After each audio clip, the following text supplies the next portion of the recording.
도서 내면 소통에서는 우리가 행복해지기 위해선 마음 근력을 길러야 하고 마음 근력을 기르기 위해선 편한 전활 훈련을 해야 한다고 이야기합니다. 저는 그동안의 영상을 통해 편도체 안정화 방법에 대해 알려드렸습니다. 이번 영상에서는 내면 소통에서 말하는 전전두피질 활성화를 위한 6가지 방법을 소개해드리도록 하겠습니다. 그런데 여러분은 왜 책 제목이 내면 소통인지 궁금하지 않으세요? 책 제목이 내면 소통인 건 우리가 마음 근력을 기름으로써 얻고자 하는 건 결국 내면 소통의 내용을 바꾸는 것이기 때문입니다. 내면 소통이란 기억자아가 배경자아에게 하는 이야기를 의미합니다. 다시 말해 내가 나에게 하는 이야기입니다.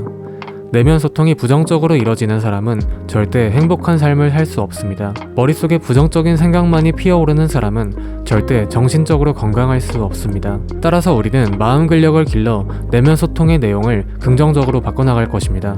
지난 영상에서 말했듯 우리 머릿속에 들리는 소음은 기억자아의 능동적 추론 과정입니다. 그런데 기억자아, 다른 말로 에고, 다른 말로 자의식은 생존을 위해 생겨난 기능이기 때문에 기본적으로 두려움을 토대로 활동합니다. 나의 두려움을 있는 그대로 마주하지 않고 에고와 동일시된 채로 삶을 살면 계속 두려움은 강화됩니다. 에고는 생존을 위해 만들어진 기능이기에 외부 세계에 강하게 저항하거나 회피적인 성향을 갖고 있습니다. 내가 더 단단해지고 강해질 생각을 하지 않고 내 주변을 바꾸려고만 한다는 것입니다. 하지만 당연하게도 외부 상황과 타인은 늘 내 뜻대로 흘러가지 않고 내 뜻대로 바뀌지 않습니다. 그럼 에고는 점점 더 크게 분노하며 더 강하게 주변을 통제하려거나 세상으로부터 완전히 숨어 단절된 삶을 살려고 합니다. 당연히 이런 상황이라면 내면 소통의 내용은 갈수록 부정적이게 바뀔 수밖에 없을 것입니다. 그래서 우리는 이제부터 내면 소통이 긍정적으로 이루어지도록 훈련을 할 것입니다. 그동안 편도체 안정화 훈련 방법에 대해 알려드렸기 때문에 오늘 영상에서는 전전두피질 활성화에 포커스를 둔 훈련 방법을 소개해드리려 합니다. 물론 이 둘은 늘 한 쌍이기에 어디에 포커스를 두냐의 차이만 있을 뿐 편도체 안정화 훈련을 해도 전전두피질 활성화 효과를 볼 수 있고 전전두피질 활성화 훈련을 해도 편도체 안정화 효과를 볼 수 있습니다. 내면 소통에서 소개하는 전전두피질 활성화 방법은 크게 6가지입니다. 이 6가지 방법을 보는 순간 이게 다라고 싶을 수도 있지만 이 6가지를 제대로 실천하며 사는 사람은 거의 없습니다. 따라서 이번 영상을 통해 이 6가지가 정확히 어떤 의미를 갖는지 정확히 이해하고 내가 삶에서 이것들을 얼마나 잘 실천하고 있었는지를 한번 돌아보시길 바라겠습니다. 그 6가지는 용서, 연민, 사랑, 수용, 감사, 존중입니다. 이 6가지 키워드는 실제 뇌과학적으로 아주 강력한 전전두피질 활성화를 불러일으킵니다. 이번 영상에서는 책에 있는 문장을 조금 가져와서 낭독해 드리도록 하겠습니다. 분노를 지닌 채 살아가는 삶은 괴롭다. 많은 사람이 스스로 지닌 증오심과 복수심 때문에 괴로워한다. 누군가를 미워하고 증오하는 것은 나를 아프고 병들게 한다. 면역력을 엄청나게 떨어뜨리고 텔로미어 길이는 짧아진다. 우리는 이야기를 만들며 이야기를 통해 살아간다. 우리가 어려서부터 들어온 이야기 구조는 우리가 세상을 인지하는 방식과 세상을 살아가는 방식의 기본 방향을 결정한다. 우리는 어려서부터 악랄한 악당과 용감하고 정의로운 주인공 중심의 이야기를 접해왔다. 주인공이 해야 할 일은 늘 강한 적에 맞서 싸우는 것이다.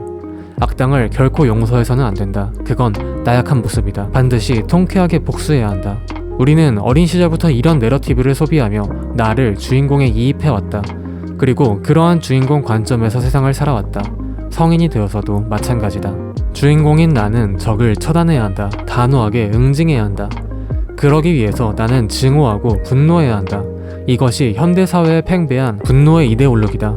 선한 주인공 대 나쁜 악당의 대립구조로 세상을 바라보도록 세뇌된 현대인에게 용서라는 개념이 들어설 자리는 없다. 용서는 낯설고 어색하지만 복수, 응징, 처단은 매우 익숙하고 자연스러운 개념이다. 용서를 잘하는 사람들은 약물이나 알코올 의존도가 훨씬 낮고 용서하는 심리 상태를 유지하면 심장박동을 포함한 여러 신체 증상이 모두 좋아지는 것으로 나타났다. 이처럼 용서는 건강 상태와도 직결된다. 특히 회복 탄력성을 높이는 역할을 함으로써 신체적, 정신적 건강을 증진시킨다. 용서는 화해의 시도가 아님을 우선 깨달아야 한다. 다시 잘 지내보자 하는 것이 아니다. 그보다는 과거의 일을 떠나보내고 흘려보내는 것이다. 분노와 증오라는 집착에서 벗어나 자유로워지는 것이다. 기성 의무교육 시스템에서는 자신에게 가혹한 것이 미덕이라는 잘못된 이데올로기를 주입한다. 그 결과 대부분의 사람들이 자신에게 매우 가혹하고 냉정해졌다. 가장 친한 친구를 떠올려보라. 그 친구가 어처구니 없는 실수를 저질러서 주변에 큰 피해를 끼쳤다고 하자 당신은 그를 매몰차게 나무라며 욕할 것인가? 용기를 불어넣고 격려와 지지를 보내줄 것이다. 한마디로 그 친구를 따뜻하게 감싸줄 것이다. 그것이 연민이다.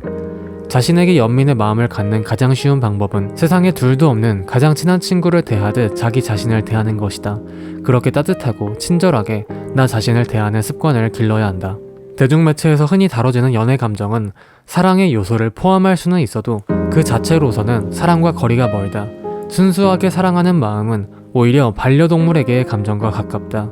바라보기만 해도 마음이 따뜻해지는 것, 건강하게 잘 지내기만을 바라는 것.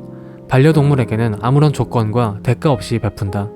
기대나 조건 없이 퍼주고 무조건적인 용서와 연민이 포함된 감정, 그것이 사랑이다. 사랑이란 미리 다 용서하는 마음이다. 나는 너를 사랑한다는 말에는 너의 어떠한 잘못도 이미 다 용서한다는 뜻이 담겨있다.